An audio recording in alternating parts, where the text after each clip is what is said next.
31일 최고위원회가 이렇게 열리게 돼서 굉장히 아쉽기도 하고 걱정스러운 마음입니다. 모두 발언하겠습니다. 코로나19 방역에 최일선에서 헌신하는 공공방역 의료진에게 다시 한번 머리 숙여 감사드립니다. 감염자 폭증을 우려해서 막심한 사회적 충격이 수반되는 3단계 격상 조치를 요구하는 의견이 나오고 있습니다. 하지만 정부의 애타는 호소에도 불구하고 지난 일요일 상당수의 교회에서 대면 예배가 계속되었습니다.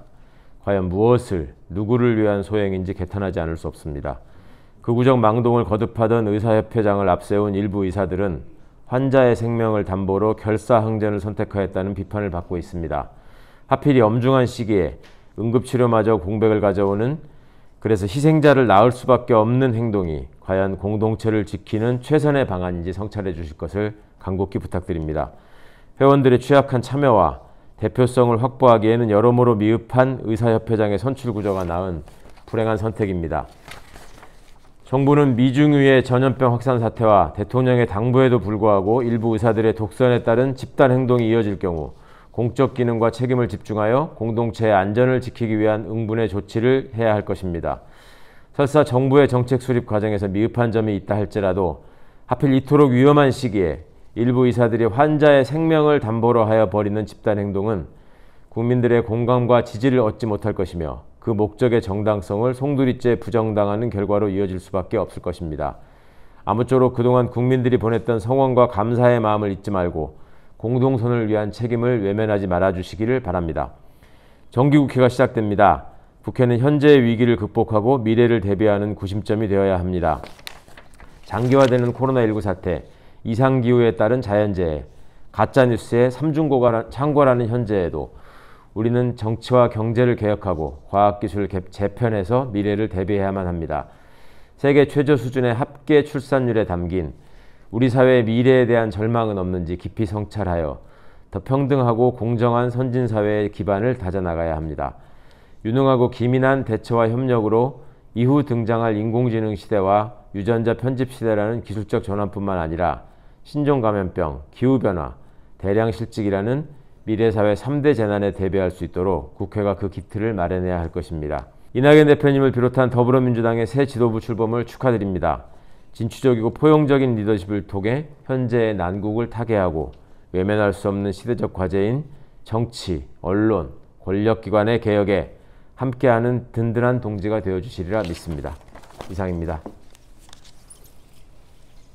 바이러스 테러 수준으로 코로나가 급속히 확산되고 있습니다. 학생, 교직원 감염자가 늘어나고 있습니다. 먼저 이에 대처하느라 고생하고 계신 교육당국과 교사분들께 감사의 마음을 전합니다. 첫 번째, 국회 결산심의와 관련하여 말씀드리겠습니다. 국회는 지난주 2019년 결산심의를 진행했습니다. 교육부도 2019년 1년 살림을 들여다보았습니다. 학교가 아이들에게 집중하려면 가급적 수업과 학생 상담 외에 다른 업무가 없어져야 합니다. 그래야 질 높은 교육활동을 할 수 있습니다. 그러나 교육부는 마치 교육청처럼 학교에 많은 지침과 보고를 발생시키는 직접 사업들을 너무 많이 하고 있었습니다.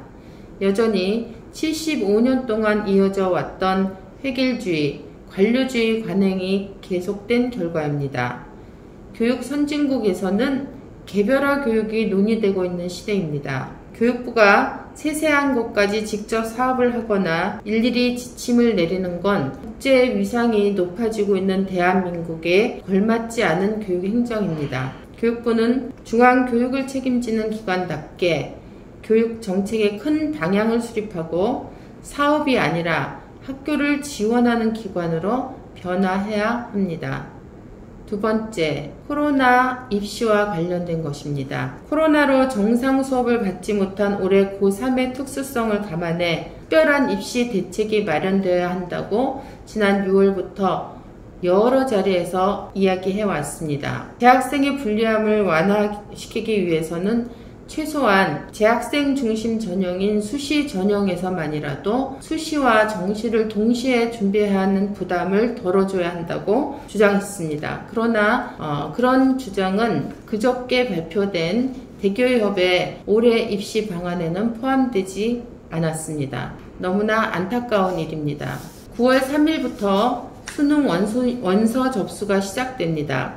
수능이 100일도 남지 않았습니다. 평소에도 수능날이면 온 사회가 긴장하고 아이들은 예민해집니다. 수능날 비행기도 띄우지 않을 정도인데 벌써부터 수험생과 학부모들은 수능이 제대로 치러질 수 있을까 걱정이 큽니다.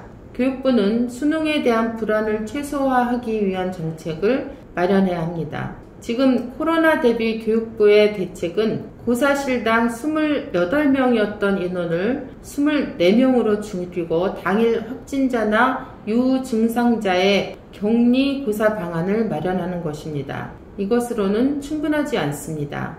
만일 코로나가 수능날도 지금과 같은 상황이라면 이런 대책으로는 정상적 고사를 치를 수 없습니다. 교육부는 플랜 B를 마련하고 있다지만 수능 당일은 물론 지금부터 학생, 학부모가 갖는 불안을 미리 없애는 방안을 강구해 수험생들을 안심시켜야 합니다. 그러려면 고사실과 감독관 수를 대폭 늘려서 지금부터 플랜 A로 고사실당 15명 안팎의 수능 준비에 들어가야 합니다. 그래야 수능 준비를 하는 지금도 아이들이 불안감을 줄일 수 있고 무엇보다 시험을 치르며 감염되지 않을까 불안해하는 것도 제거할 수 있습니다. 아이들이 수능 당일 예민해져서 혹시 시험을 망칠까봐 수능 감독자 주의사항에 향내 나는 화장품 쓰지 말기, 힐처럼 소리나는 구두 신지 않기 같은 것이 포함될 정도입니다. 교육부는 더 이상 갈팡질팡하다가 시간을 놓치지 말기를 바랍니다. 이상입니다.